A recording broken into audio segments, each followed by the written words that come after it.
What's up, alumni? I got a little bonus moment for you this week from my conversation with Philip.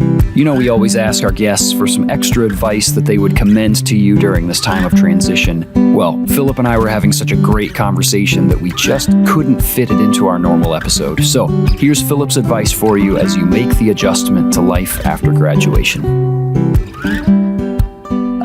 Philip, I feel like you've already given us a number of these things, but in case we didn't hit on something, is there like one last word of encouragement or advice or something that you would give to your fellow alumni, to young artists, whatever it might be, who are just navigating life with Jesus in this space and this time?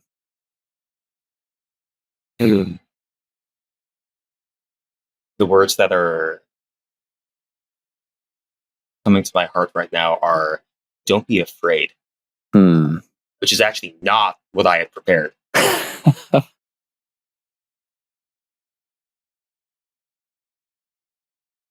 I think what that is coming from, in light of the conversation and in light of just reflecting on these past years, is, and it feels so trite to say, right? Again, these are all like Christianity 101, but sometimes it's the basic things that are hardest to actually live out. Yes. But, just all the examples in Scripture, right? Of where right, the angels coming to people, or the Lord appearing directly to people, and what's the first word? Like, do not be afraid. Or I think of the story of Gideon, right? When he's visited and he's like literally hiding in the wine press, trying to make some bread, and right, rise up, mighty man of valor, right? But and the reason that we don't have to be afraid, or the reason why we can choose to not fan fear, is when we trust in the Lord's provision and trust that, again, if God is sovereign, right? To go back to that quote, if God is sovereign, right? We there's no guarantee that we can be great, but also, if God is sovereign, we also, right?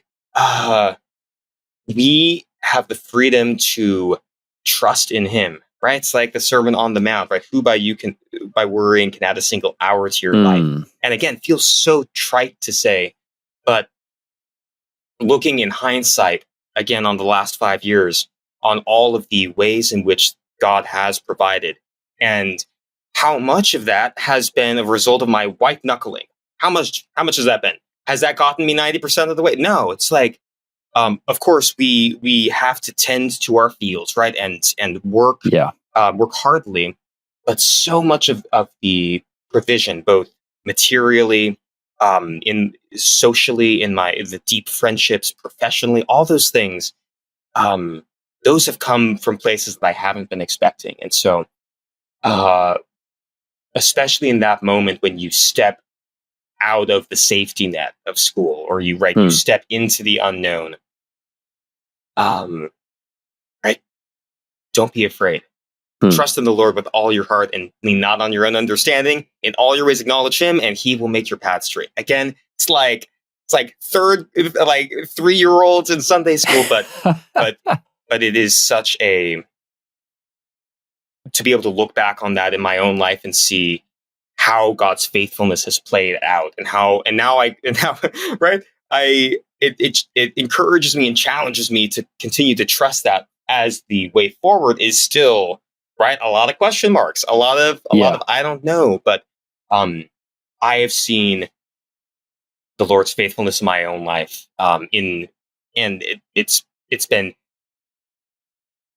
tested, and He's proven Himself true in ways that were more difficult, and therefore like almost more real in my years after school than my years in school, and regardless, right,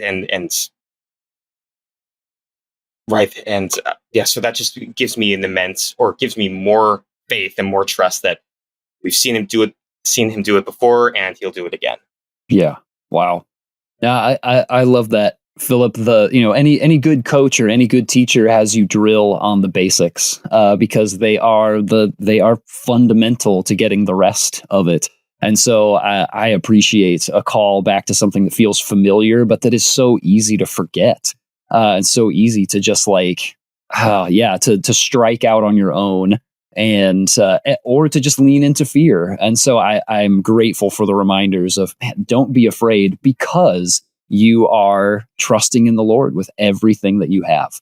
And as you submit there, he's going to guide you. He's going to care for you. And we can trust that. We've seen evidence of that in the past, and we will see it again. And so I'm grateful for that, because those can be truths that are really easy to forget, or to say, that was fine and good on campus. Now I'm here. I've got to take care of myself in this new space after graduation. And you're helping us remember, no, the things that were true when we were on campus with InterVarsity, they are true today. The God who was with us there is the God who is with us here. And the ways that we learned to follow Jesus when we were on campus with our InterVarsity community, maybe they need a little bit of tweaking, a little bit of contextualizing, but those ways of following Jesus are still good for us today, and we just need to keep leaning in this new context. So I'm grateful for words that feel familiar, but are needed for us to remember. Thanks for listening to After 4. This podcast is brought to you by the InterVarsity Alumni Relations Team, hosted and produced by John Steele, production assistance by Mike Santera, edited by Caleb Leppert, and our After 4 theme music was written and performed by John Steele.